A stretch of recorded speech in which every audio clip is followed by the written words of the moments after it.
Welcome to our YouTube channel for daily jobs update.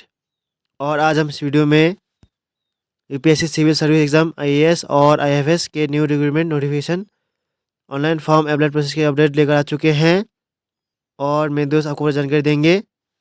जी हाँ दोस्तों, Uttar Pradesh public service commission ने civil service examination IAS और IFS के notification release कर दिए हैं। कैसे आप इनके फॉर्म अप्लाई कर सकते हो बिना कोई मिस्टेक किए हुए, इसकी पूरी जानकारी हम आपको स्टेप बाय स्टेप रजिस्ट्रेशन से लेकर प्रिंट तक इस वीडियो में देंगे। बस आपको इस वीडियो को स्किप के बिना शुरू से लेकर एंड तक देखना है। उसके बाद वीडियो पसंद आए तो इसे लाइक और शेयर कर दें। चैनल पर नए हो तो इसे सब्सक्राइब कर ले। साथ ही साथ दोस्तों हम आपको बताएंगे कि कौन सी वो कॉमन मिस्टेक है जिसे करने से आपके एप्लीकेशन फॉर्म रिजेक्ट हो सकते हैं। आपको उस मिस्टेक को अवॉइड करते हुए अपने फॉर्म अप्लाई करने हैं और जो जो प्रॉब्लम यहां पर आपको फॉर्म अप्लाई करते हुए आ रही है उन सभी का हल आपको इस वीडियो में मिल जाएगा। साथ ही साथ आपको UPSC OTR one time registration की भी पूरी डिटेल इस वीडियो में दी गई है। आपको एंड तक हमारे साथ बने रहना है। और कौन सा वो नया तरीका है जिससे अब आप अपने यूपीएससी आईएएस एंड आईएफएस के फॉर्म अप्लाई कर सकते हो, पूरी जानकारी आपको इस वीडियो में स्टेप बाय स्टेप प्रोवाइड कराई गई है। आपको वन बाय वन करके सभी डिटेल चेकआउट करनी है और अपना फॉर्म अप्लाई करना है। तो बिना कोई वक्त गंवाए चलिए शुरू करते हैं। आपको इस वीडियो के डिस्क्रिप्शन बॉक्स में हमारी वेबसाइट का लिंक मिल जाएगा। यहां पर आपको इस भर्ती एग्जाम के रिगार्डिंग सभी डिटेल्स प्रोवाइड कर दी गई है। Union public service commission UPSC संघ लोक सेवा आयोग ने Indian civil service exam IAS और Indian forest service exam IFS 2025 के नोटिफिकेशन रिलीज कर दिए हैं। यहां पर टोटल 1129 वैकेंसीज है। आईएएस सिविल सर्विस एग्जाम में 979 वैकेंसीज है। Forest service IFS civil service exam में 150 वैकेंसीज है। आप 22 जनवरी 2025 से 11 फरवरी 2025 तक अपने फॉर्म अप्लाई कर सकते हो। 25 मई 2025 को आपका एग्जाम कंडक्ट होगा। ग्रेजुएट पास कैंडिडेट अप्लाई कर सकते हैं या फिर फाइनल ईयर एक्सपेयर कैंडिडेट्स भी अप्लाई कर सकते हैं ऑल इंडिया से। आपको इस पेज को नीचे स्क्रॉल डाउन करना है। इंपोर्टेंट लिंक सेक्शन में आकर IAS notification PDF, IFS notification PDF link पर क्लिक करके इस भर्ती के नोटिफिकेशंस को ओपन कर लेना है और इनमें से आपको पूरी डिटेल रीड कर लेनी है। उसके बाद आपको फॉर्म अप्लाई करना है। फॉर्म अप्लाई करने के लिए भी आपको हमारी वेबसाइट के इसी पेज पर ही अप्लाई ऑनलाइन का लिंक दिया गया है। जैसे ही आप इस लिंक पर क्लिक करेंगे तो आपके सामने यहाँ पर यूपीएससी का ये ऑफिशियल पोर्टल ओपन हो जाएगा। गाइस, यहाँ पर अगर आपने पहले से रजिस्ट्रेशन कर रखा है तो आप ईमेल आईडी के थ्रू अपनी ईमेल आईडी एंटर करके या फिर मोबाइल नंबर के थ्रू या फिर ओटीआर आईडी के थ्रू लॉगिन करके अपने डैशबोर्ड में से यूपीएससी सीडीएस फर्स्ट एग्जामिनेशन 2025 का फॉर्म अप्लाई कर सकते हो। और अगर आपने अभी तक यूपीएससी की किसी भी भर्ती के लिए अप्लाई नहीं किया है, आप फर्स्ट टाइम अप्लाई करने जा रहे हो, तो सबसे पहले यहां पर आपको अपना वन टाइम रजिस्ट्रेशन करना होगा। उसके लिए आपको न्यू रजिस्ट्रेशन की टैब दी गई है। इस टैब पर क्लिक करें, आपके सामने ओटीआर का फॉर्म ओपन हो जाएगा। यहां पर आकर आपको सबसे पहले अपना नाम एंटर करना है। अपनी 10th की मार्कशीट के अकॉर्डिंग उसे वेरीफाई कर लेना है एक बार फिर से एंटर करके। उसके बाद यहां पर आपसे पूछा गया है कि क्या आपने कभी अपना नाम चेंज किया है। अगर किया है तो यस करें और फिर अपना चेंज नेम यहां पर दें, और अगर नहीं किया है तो यहां पर आप नो ऑप्शन सिलेक्ट कर लें। उसके बाद आप यहां पर अपना जेंडर सिलेक्ट करें, उसे वेरीफाई करें।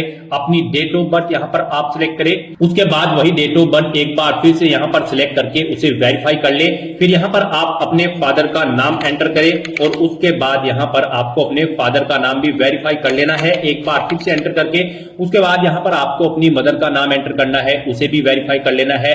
फिर आपको यहां पर अपना माइनॉरिटी स्टेटस देना है। क्या आप माइनॉरिटी कम्युनिटी के अंतर्गत आते हैं? अगर आते हैं तो यस करें और फिर अपनी माइनॉरिटी ऑप्शन कैटेगरी सिलेक्ट करें। आप कौन सी कैटेगरी में आते हैं और नहीं आते हैं तो यहां पर आपको नो ऑप्शन सिलेक्ट कर लेना है। उसके बाद यहां पर आपको अपना 10 डिजिट का मोबाइल नंबर एंटर करना है, अपनी ईमेल आईडी एंटर करनी है। कोई अल्टरनेट मोबाइल नंबर या ईमेल आईडी है तो उसे भी आप एंटर कर सकते हो, नहीं तो इन कॉलम्स को आप खाली छोड़ दें। उसके बाद यहां पर आपको अपनी 10वीं क्लास का रोल नंबर एंटर कर देना है।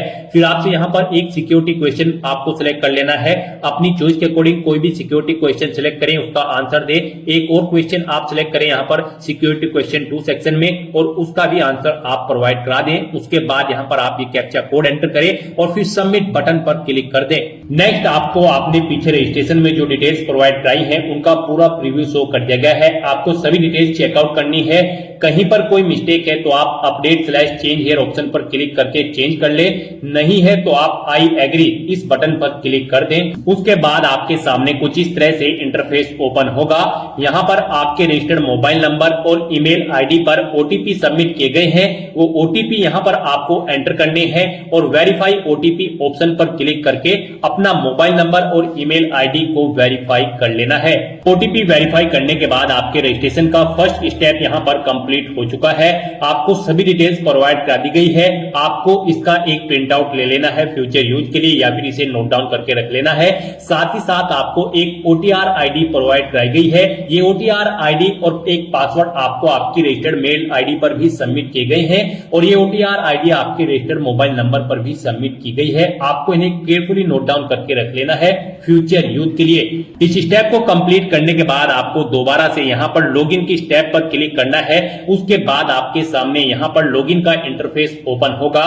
गाइस यहाँ पर आप ओटीआर आईडी के थ्रू लॉगिन कर सकते हैं या फिर मोबाइल नंबर के थ्रू या फिर ईमेल आईडी के थ्रू। ईमेल आईडी के थ्रू अगर आप लॉगिन करना चाहते हैं तो यहां पर आप अपनी ईमेल आईडी एंटर करें। उसके बाद गेट ओटीपी ऑप्शन पर क्लिक करें। आपकी ईमेल आईडी पर एक ओटीपी आएगा, वो ओटीपी आप यहां पर एंटर करें या फिर आप अपना पासवर्ड एंटर करें। जो पासवर्ड आपकी रजिस्टर्ड ईमेल आईडी पर आया है ये सिक्योरिटी कोड यानी कि वेरिफिकेशन कोड आप यहां पर एंटर करें और लॉगिन की स्टेप पर क्लिक करके लॉगिन करें या फिर आप मोबाइल नंबर के थ्रू यहां पर लॉगिन कर सकते हैं। आप अपना मोबाइल नंबर एंटर करें, गेट ओटीपी ऑप्शन पर क्लिक करें, एक ओटीपी आएगा, वो ओटीपी आप यहां पर एंटर करें और या फिर आप अपना पासवर्ड एंटर करके ये वेरिफिकेशन कोड यहां पर एंटर करके लॉगिन कर लें। या फिर अगर आप ओटीआर आईडी के थ्रू लॉगिन करना चाहते हैं तो आपके मोबाइल नंबर या फिर ईमेल आईडी पर जो ओटीआर आईडी आई है वो आईडी यहां पर आप एंटर करें और फिर आप अपना पासवर्ड यहां पर एंटर करें जो आपकी मेल आईडी पर आपका पासवर्ड आया है और उसके बाद ये वेरिफिकेशन कोड यहां पर एंटर करें और लॉगिन की स्टेप पर क्लिक करके लॉगिन कर लें। लॉगिन करने के बाद आपके सामने कुछ इस तरह से इंटरफेस ओपन होगा। यहां पर अगर आप कुछ चेंज करना चाहते हैं अपने रजिस्ट्रेशन में जैसे कि अपने जेंडर में तो क्लिक टू चेंज जेंडर इस ऑप्शन पर क्लिक करें और अपना जेंडर चेंज कर ले। और अगर आप अपने माइनॉरिटी स्टेटस में चेंज आउट करना चाहते हैं तो क्लिक टू चेंज ऑप्शन पर क्लिक करके इसमें भी आप चेंज कर सकते हैं। नहीं तो यहां पर अब आपको अपना नया पासवर्ड क्रिएट करना है। यहां पर गाइड अब आपको अपना नया पासवर्ड क्रिएट करना है। इसके लिए आपको गाइडलाइन दी गई है। आपका पासवर्ड कम से कम 8 कैरेक्टर का होना चाहिए और ये अल्फा न्यूमेरिक फॉर्मेट में होना चाहिए। मींस आपके पासवर्ड में कम से कम एक अपर केस कैरेक्टर, एक लोअर केस कैरेक्टर, एक इंटीजर नंबर और एक स्पेशल कैरेक्टर जैसे कि @ या फिर $, होना चाहिए। वही पासवर्ड आपको यहां पर एक बार फिर से एंटर करके कंफर्म कर लेना है। हम आपको पासवर्ड का सैंपल दिखा रहे हैं, इसके अकॉर्डिंग आपको अपना पासवर्ड क्रिएट करना है। तो आपका अपना पासवर्ड कुछ इस फॉर्मेट में रेडी करना है। इसमें आपका एक अपर केस कैरेक्टर, एक लोअर केस कैरेक्टर, एक इंटीजर नंबर और एक स्पेशल कैरेक्टर होना चाहिए और इसकी लेंथ कम से कम 8 कैरेक्टर की होनी चाहिए। तो इस फॉर्मेट में आपको अपना पासवर्ड यहां पर क्रिएट करना है।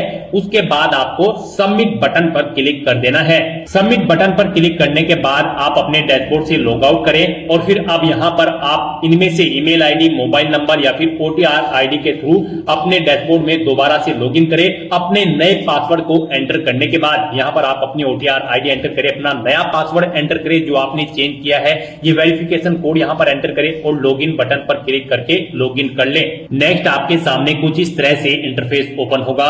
गाइस यहां पर हम आपको यूपीएससी का ओटीआर 1 टाइम रजिस्ट्रेशन करके दिखा रहे हैं। इसे कंप्लीट करने के बाद आप यूपीएससी में निकलने वाली सभी भर्तियों पर अप्लाई करने के लिए एलिजिबल हो जाएंगे।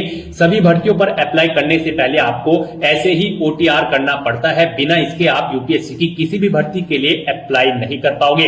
तो यहां पर आने के बाद आपको अपने डैशबोर्ड में अपनी ओटीआर की प्रोफाइल को कंप्लीट करना है। सबसे पहले यहां पर आपको अपनी पर्सनल इंफॉर्मेशन प्रोवाइड करानी है, तो आप यहां पर पर्सनल इंफॉर्मेशन के इस लिंक पर क्लिक करें।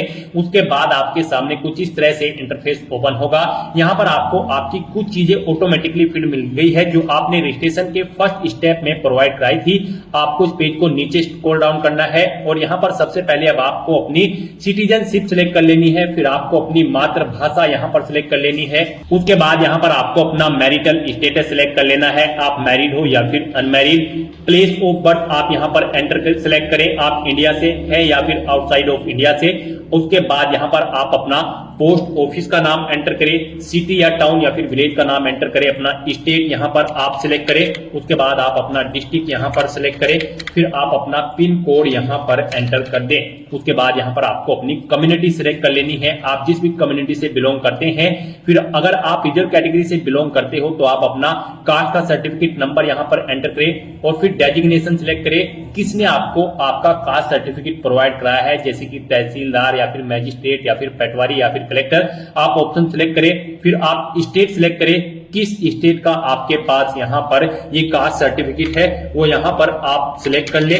उसके बाद यहाँ पर कब आपको वो इशू हुआ है वो डेट आप सिलेक्ट करें और फिर जिस ऑफिस से आपको ये आपका कास्ट सर्टिफिकेट इशू हुआ है उसका पूरा एड्रेस आपको यहाँ पर एंटर कर देना है। ये सभी डिटेल्स आपको आपके सर्टिफिकेट में मिल जाएगी, वहां से आपको इन्हें देखकर यहाँ पर फिलअप कर देना है। फिर यहाँ पर आपको अपना रिलीजन सिलेक्ट कर लेना है। उसके बाद यहाँ पर आपको अपनी कास्ट का नाम दे देना है, फिर आपको अपने कास्ट सर्टिफिकेट का सीरियल नंबर यहाँ पर एंटर कर देना है। फिर यहाँ पर आपको अपने कास्ट सर्टिफिकेट का सीरियल नंबर एंटर कर देना है। उसके बाद यहाँ पर आपसे पूछा गया है कि क्या आप पीडब्ल्यूबीडी या फिर पीडब्ल्यूडी कैंडिडेट हैं, अगर हैं तो यस ऑप्शन सिलेक्ट करें और फिर बताएं आपकी परसेंटेज क्या यहाँ पर 40% से अबव है, अगर है तो यस करें, नहीं है तो नो ऑप्शन सिलेक्ट करें। और अगर आप यहाँ पर पीडब्ल्यूबीडी या फिर पीडब्ल्यूडी कैंडिडेट नहीं है तो आपको नो ऑप्शन सिलेक्ट करना है। उसके बाद यहाँ पर आपको अपना फोटो आइडेंटिटी कार्ड यहाँ पर सिलेक्ट कर लेना है, कोई भी एक फोटो आइडेंटिटी कार्ड यहाँ पर आपको प्रोवाइड कराना है। आप ऑप्शन सिलेक्ट करें, driving licence, PAN card, passport या फिर वोटर आईडी। उसके बाद उसका नंबर आप यहाँ पर एंटर कर दे। फिर यहाँ पर आपसे पूछा गया कि क्या आप पीएच या फिर पीडब्ल्यूबीडी कैंडिडेट हैं और यहाँ पर आप यूपीएससी के पहले के किसी एग्जाम में पार्टिसिपेट कर चुके हैं, अगर कर चुके हैं तो यस करें और फिर उसकी डिटेल दे, जैसे कि एग्जाम का नेम, उसका ईयर और अपना रोल नंबर आप यहाँ पर प्रोवाइड कराएं। और अगर आपने यूपीएससी के किसी भी एग्जाम में अब से पहले पार्टिसिपेट नहीं किया है तो यहाँ पर आपको नो ऑप्शन सिलेक्ट करना है। उसके बाद यहाँ पर आपसे पूछा गया है कि क्या आप अपनी पर्सनल इंफॉर्मेशन को यहाँ पर अवेलेबल कराना चाहते हैं, तो यहाँ पर आपको यस ऑप्शन सिलेक्ट कर लेना है। उसके बाद यहाँ पर आपको चेकबॉक्स को ओके करना है और सेव के इस बटन पर क्लिक करके अपनी पर्सनल इंफॉर्मेशन को सेव कर देना है। इस तरह से आपकी पर्सनल इंफॉर्मेशन यहाँ पर सेव हो जाएगी। इसके सामने आपको ओके का ग्रीन कलर का टिक मिल जाएगा। अब यहाँ पर आपको अपना एड्रेस इंफॉर्मेशन प्रोवाइड करानी है। एड्रेस इंफॉर्मेशन के लिंक पर क्लिक करें, उसके बाद आपके सामने कुछ इस तरह से इंटरफेस ओपन होगा। अब यहाँ पर आप अपना कोरोस्पोंडेंस एड्रेस एंटर करें, उसके बाद आप अपना परमानेंट एड्रेस यहाँ पर एंटर कर दें। और अगर आपका परमानेंट एड्रेस आपके कोरोस्पोंडेंस एड्रेस के अकॉर्डिंग सेम है तो यहाँ पर click here if your permanent postal address is same as correspondence address. आप इस चेकबॉक्स पर ओके कर दें, ऑटोमेटिकली आपका परमानेंट एड्रेस आपके कोरोस्पोंडेंस एड्रेस के अकॉर्डिंग फिल हो जाएगा। उसके बाद आप सेव के इस बटन पर क्लिक करके अपनी एड्रेस की इंफॉर्मेशन को आप सेव कर दें। एड्रेस की इंफॉर्मेशन प्रोवाइड कराने के बाद आपको अपना फोटो और सिग्नेचर अपलोड करने हैं, तो आप फोटो एंड साइन अपलोड इस लिंक पर क्लिक करें। आपके सामने कुछ इस तरह से इंटरफेस शो होगा। यहाँ पर आपको दी गई गाइडलाइंस के अकॉर्डिंग अपना फोटो और सिग्नेचर अपलोड करने हैं।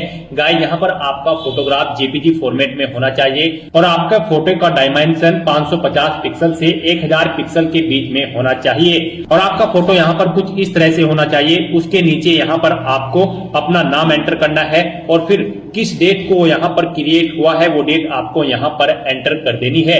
यहाँ पर आपके फोटो का बैकग्राउंड व्हाइट कलर में होना चाहिए और ये 10 दिन से ओल्ड नहीं होना चाहिए। मीन जिस दिन आप फॉर्म भर रहे हैं उससे 10 दिन से ज्यादा पुराना फोटो आपका नहीं होना चाहिए।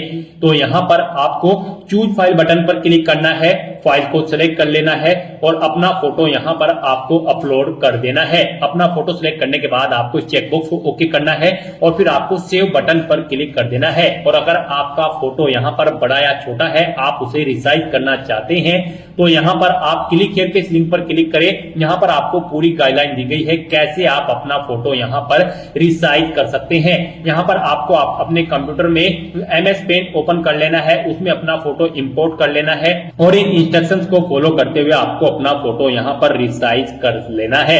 आप अपना फोटो इन इंस्ट्रक्शंस को फॉलो करते हुए रिसाइज कर सकते हैं, उसे बड़ा या छोटा आप कर सकते हैं। अपना फोटो इस तरह से अपलोड करने के बाद अब आपको सिग्नेचर की स्टेप पर क्लिक करना है और अपने सिग्नेचर भी आपको यहाँ पर गाइडलाइन के अकॉर्डिंग ही अपलोड करने हैं। आपके सिग्नेचर भी जेपीजी फॉर्मेट में होने चाहिए। डायमेंशन इनकी 350 पिक्सल से 550 पिक्सल के बीच में होनी चाहिए और इनका साइज 20 से 300 केबी के बीच में होना चाहिए। तो यहाँ पर अब आपको अपने सिग्नेचर अपलोड करने हैं। इसके लिए भी आपको चूज फाइल बटन पर क्लिक करना है, फाइल को सिलेक्ट कर लेना है और अपने सिग्नेचर्स को यहाँ पर आपको अपलोड कर देना है। सिग्नेचर की फाइल सिलेक्ट करने के बाद आपको इस चेकबॉक्स को ओके करना है और सेव के इस बटन पर क्लिक करके अपने सिग्नेचर को भी अपलोड कर देना है। अपने फोटो और सिग्नेचर अपलोड करने के बाद अब आपको एजुकेशनल इंफॉर्मेशन इस लिंक पर क्लिक करना है और यहाँ पर अपनी एजुकेशनल क्वालिफिकेशन की डिटेल प्रोवाइड करानी है। यहाँ पर सबसे पहले आपको अपनी 10वीं क्लास की डिटेल प्रोवाइड करानी है। तो यहाँ पर आपको सबसे पहले अपनी 10वीं क्लास की डिटेल प्रोवाइड करानी है।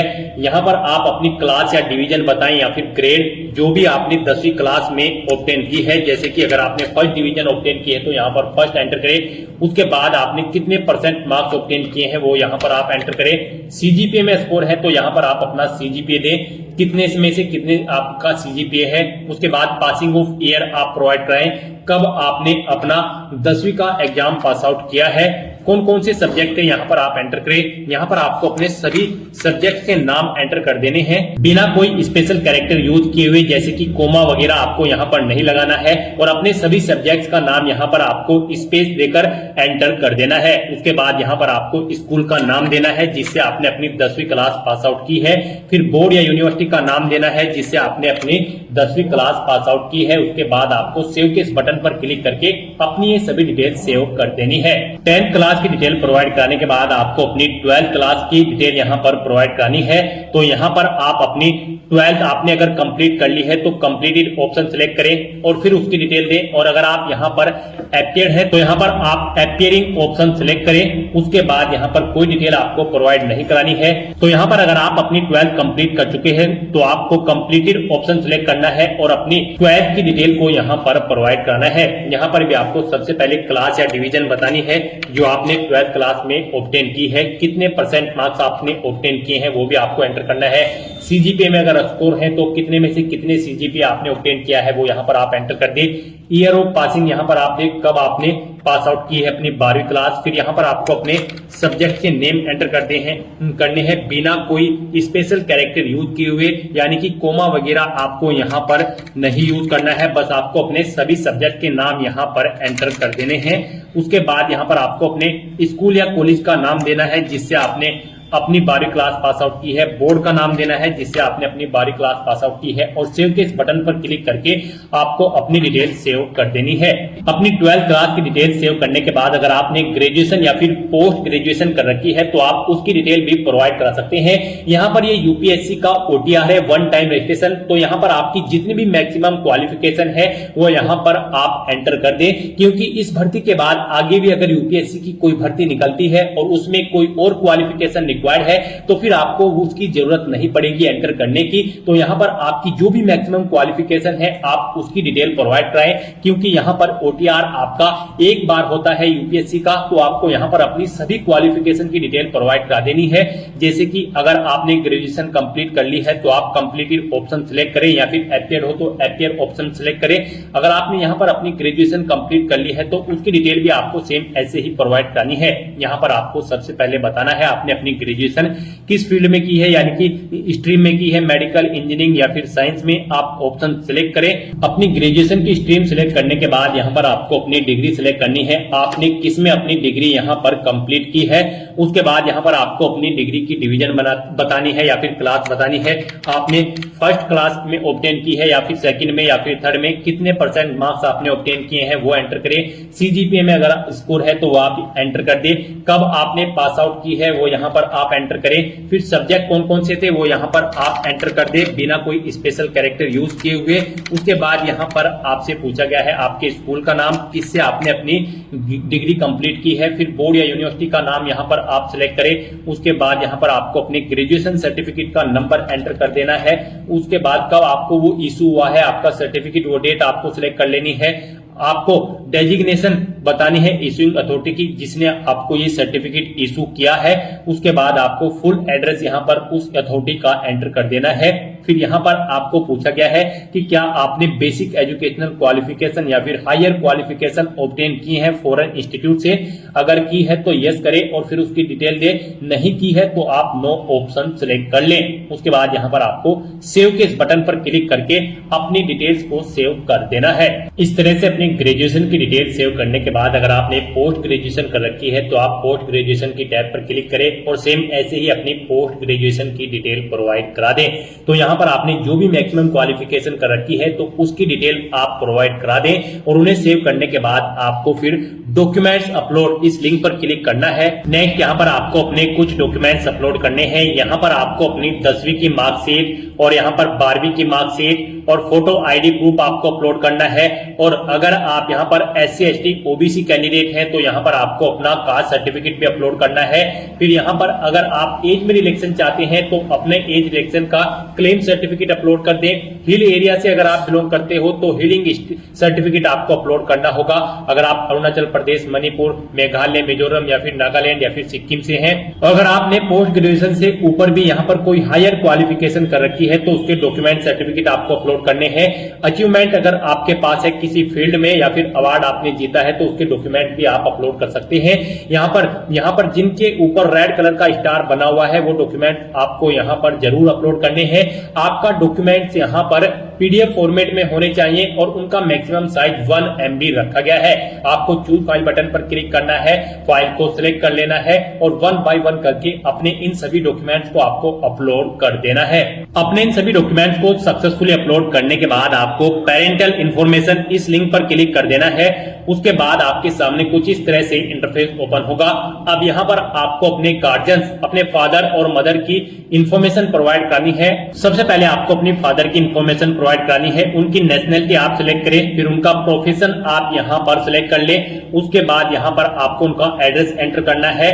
आप उनका एड्रेस एंटर कर दें या फिर अगर उनका एड्रेस आपके एड्रेस के अकॉर्डिंग सेम है तो यहाँ पर आप कोरोस्पोंडेंस एड्रेस या फिर परमानेंट एड्रेस आपके जिस भी एड्रेस से सेम है यहाँ पर आप उस लिंक पर क्लिक कर दें। ऑटोमेटिकली उनका एड्रेस भी आपके एड्रेस के अकॉर्डिंग फिल हो जाएगा। और अगर आपके फादर यहाँ पर सर्विस में हैं या फिर रिटायर्ड हो चुके हैं तो उनकी पोस्ट का नाम यहाँ पर आपको एंटर करना है। उनकी एनुअल इनकम यहाँ पर आपको एंटर करनी है। फिर यहाँ पर वो कौन से स्टेट से बिलोंग करते हैं वो स्टेट आपको सिलेक्ट कर लेना है, डिस्ट्रिक्ट सेलेक्ट कर लेना है उनका। और इस तरह से अपनी डिटेल्स फिल करने के बाद आपको सेव बटन पर क्लिक करके अपने फादर की डिटेल को सेव कर देना है। और उसके बाद आपको मदर इंफॉर्मेशन इस टैब पर क्लिक करके अपनी मदर की इंफॉर्मेशन भी सेम ऐसे ही यहाँ पर आपको प्रोवाइड करानी है। मदर की इंफॉर्मेशन में भी आपको सबसे पहले अपनी मदर की नेशनलिटी सिलेक्ट कर लेनी है, उनका प्रोफेशन आपको सिलेक्ट कर लेना है और उनका एड्रेस भी आप यहाँ पर एंटर कर सकते हो। नहीं तो यहाँ पर आप कोरोस्पोंडेंस या फिर परमानेंट एड्रेस या फिर फादर एड्रेस ऑप्शन सिलेक्ट करके इन्हीं का एड्रेस यहाँ पर फिल हो जाएगा जिस भी लिंक पर आप क्लिक करेंगे।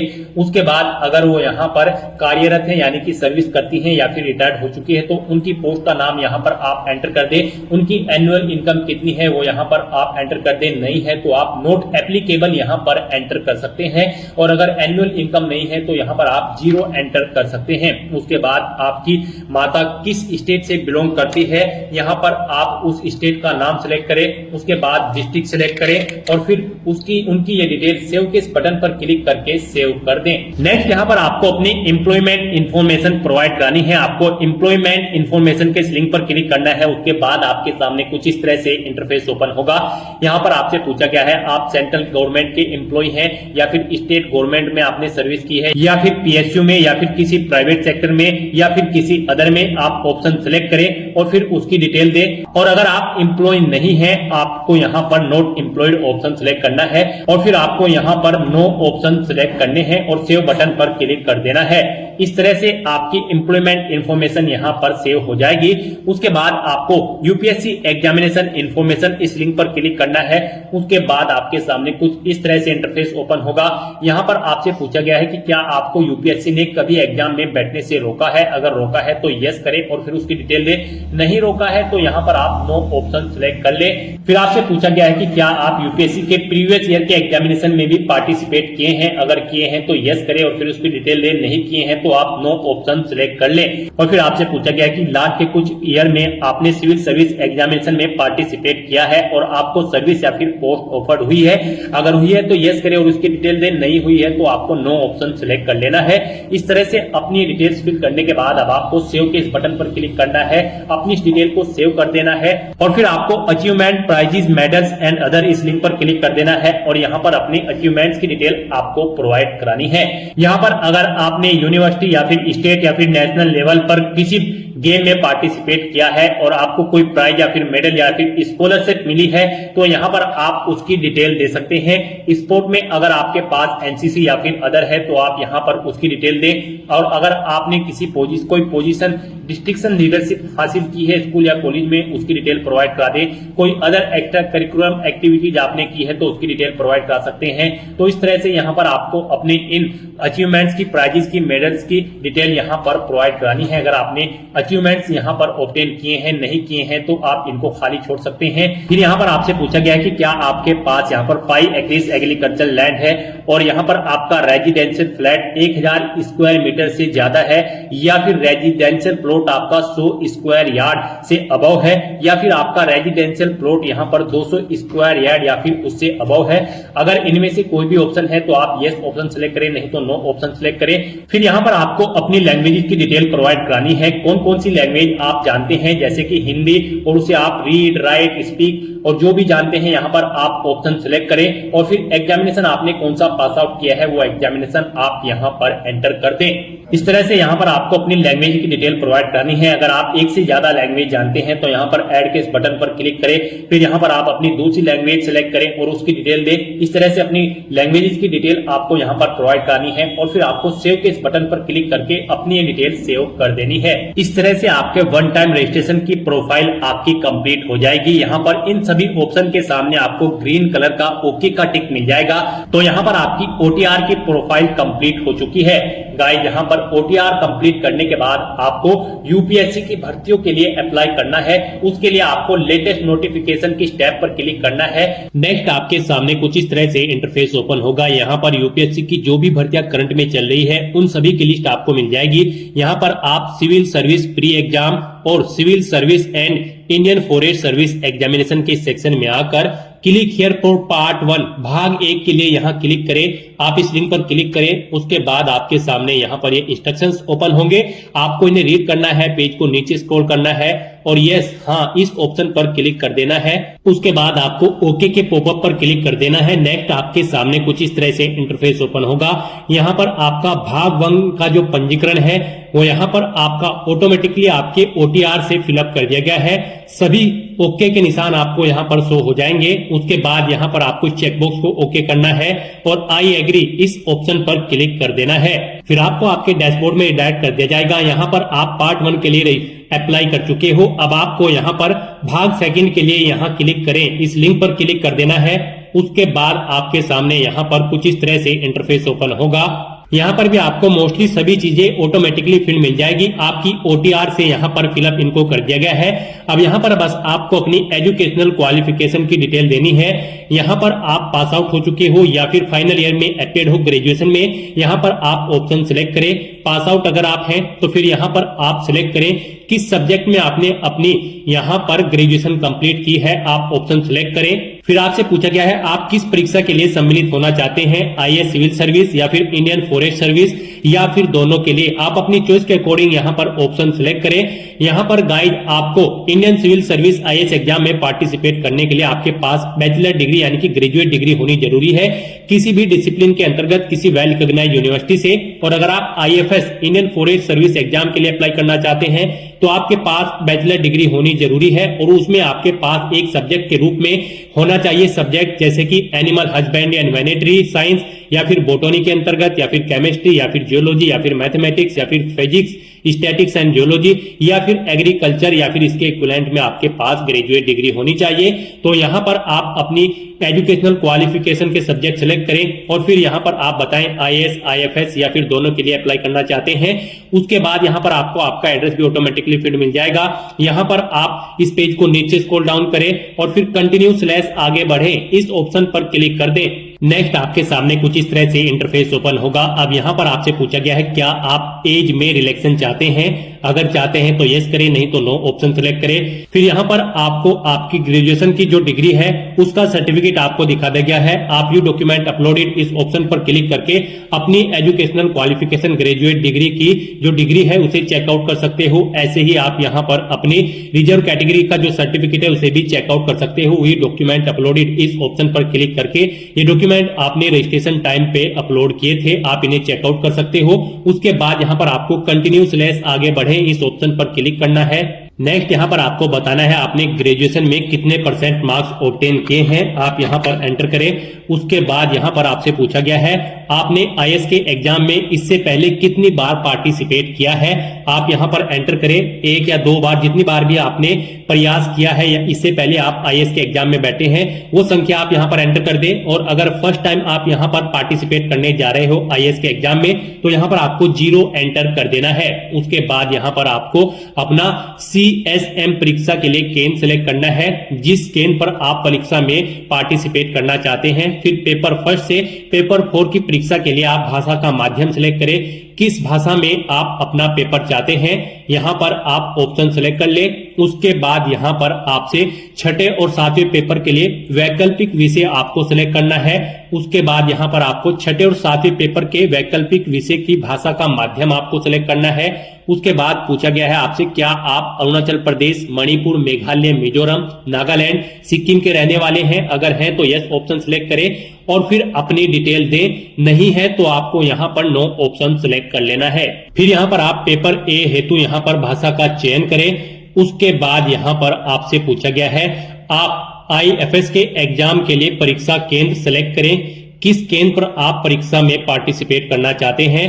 प्रथम वैकल्पिक विषय सिलेक्ट करें, दूसरा वैकल्पिक विषय सिलेक्ट करें और फिर यहां पर आपसे पूछा गया है कि क्या आप पहले भी आईएफएस के एग्जाम में पार्टिसिपेट किए हैं।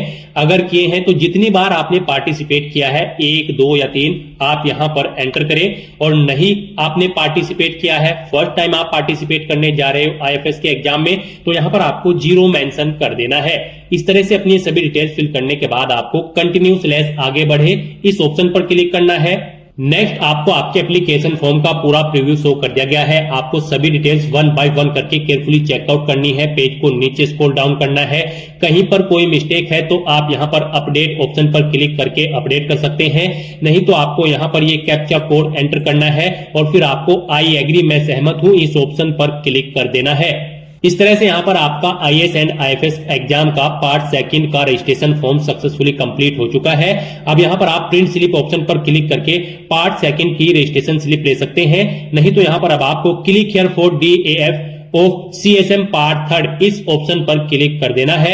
यानी कि यहां पर ये पहला जो ऑप्शन है ये सिविल सर्विस मेन एग्जाम है और ये second Indian forest service main exam है। तो यहां पर आप click here for DAF of CSM part 3 इस ऑप्शन पर क्लिक करें। उसके बाद आपके सामने यहां पर कुछ इस तरह से इंटरफेस ओपन होगा। यहां पर आपको इंटरव्यू की लैंग्वेज का मीडियम सिलेक्ट करना है, किस लैंग्वेज में आप इंटरव्यू में पार्टिसिपेट करना चाहते हैं, यानी कि किस लैंग्वेज में आप अपना इंटरव्यू देना चाहते हैं। फिर यहां पर आपसे पूछा गया कि क्या आपके फादर जिंदा है या फिर मर चुके हैं, तो यहां पर आपको अलाउ या फिर डिसीज ऑप्शन सिलेक्ट करना है। फिर ऐसे ही आपको अपनी मदर का बताना है वो जिंदा है या फिर मर चुकी हैं। फिर आपसे पूछा गया है कि क्या आप PWBD या फिर PWD कैंडिडेट हैं। अगर है तो यस यहां पर आपको ऑटोमेटिकली फिर मिल जाएगा जो आपने रजिस्ट्रेशन टाइम पे फिल किया होगा।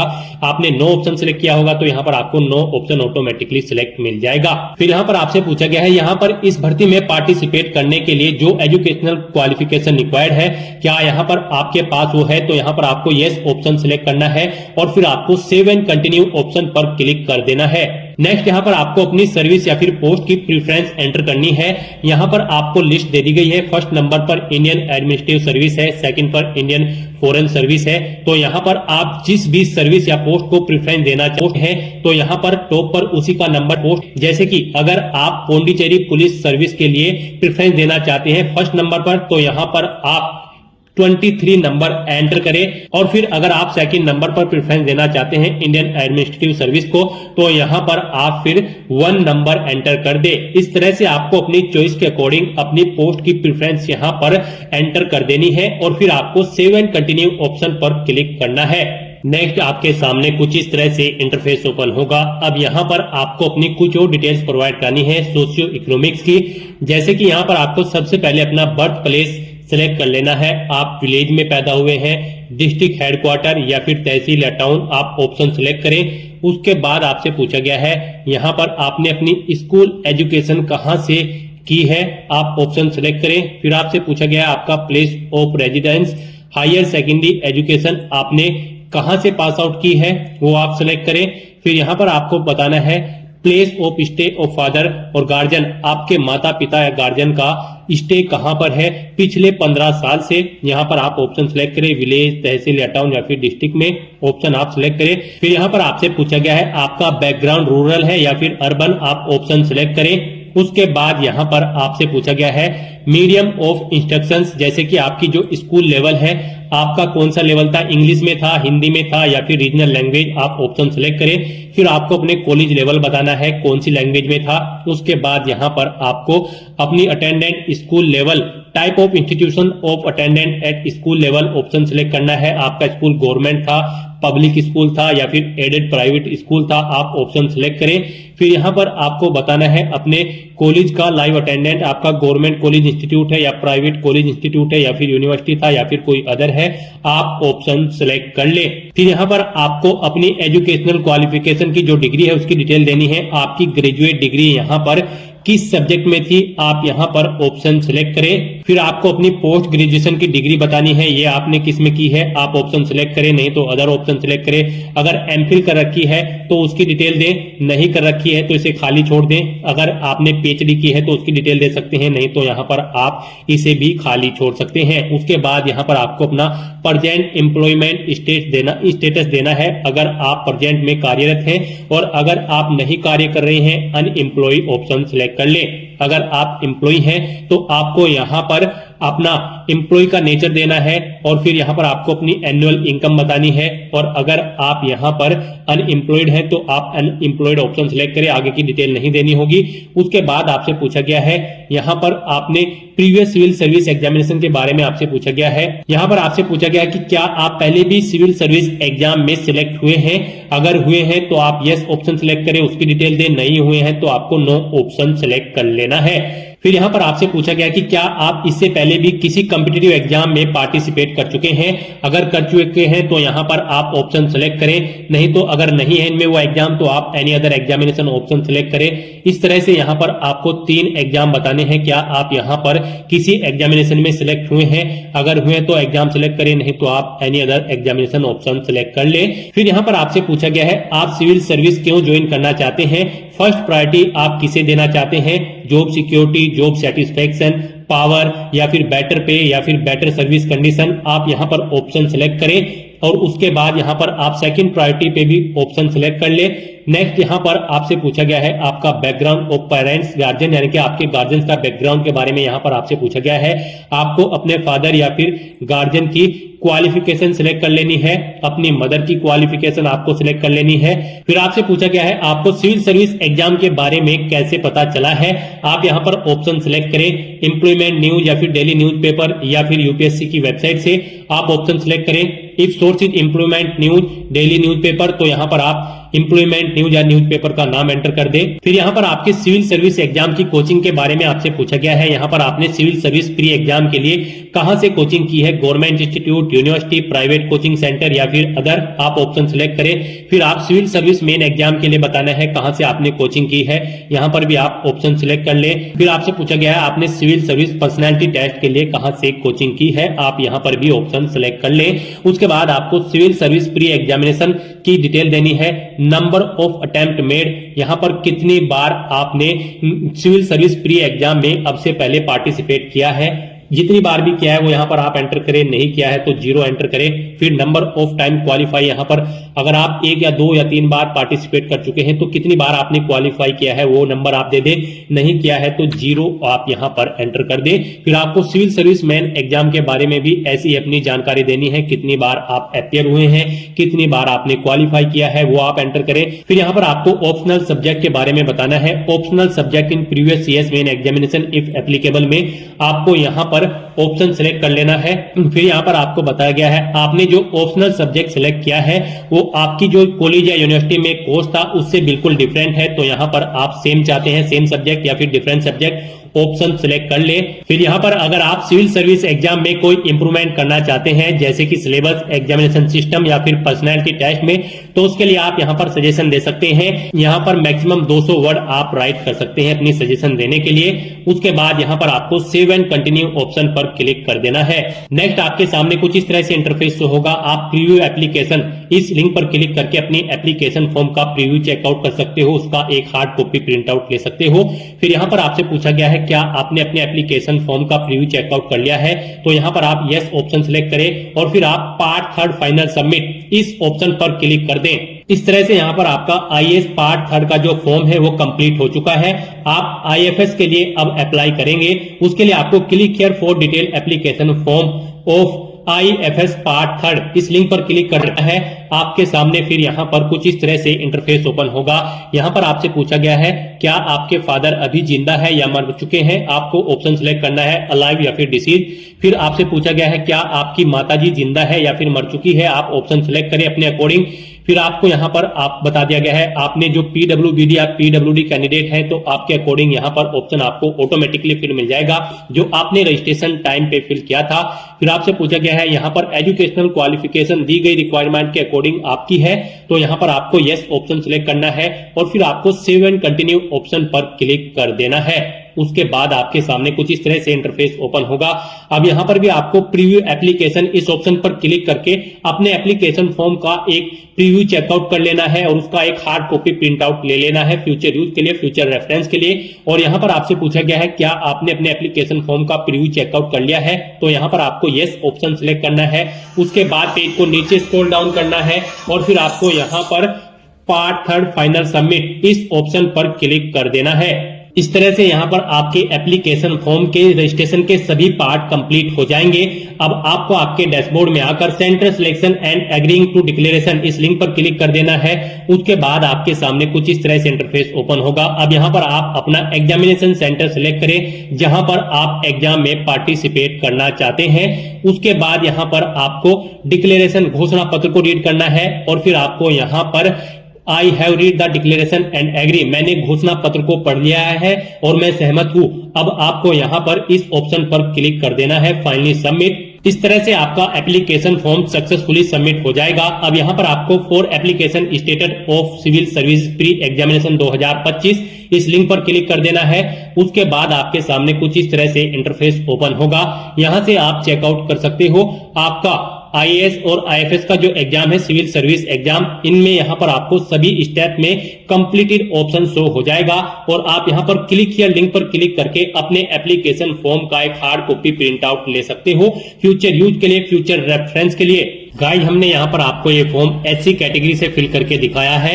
SC, ST, pH female candidate को फीस जमा नहीं करानी है, बिल्कुल फ्री ऑफ कॉस्ट वो अप्लाई कर सकते हैं। और अगर आप जनरल या फिर ओबीसी कैंडिडेट हैं तो आपको 100 रुपए फीस के रूप में जमा कराने होंगे debit card, credit card, net banking या फिर चालान फॉर्म के थ्रू। तो यहाँ पर आप अपना फीस पेमेंट कर दें अगर आप जनरल या ओबीसी कैंडिडेट हैं, उसके बाद फिर आपका फॉर्म कंसिडर होगा। तो दोस्तों ऐसे आप UPSC civil service exam IAS और आईएफएस के लिए अपने फॉर्म अप्लाई कर सकते हो बिना कोई मिस्टेक किए हुए।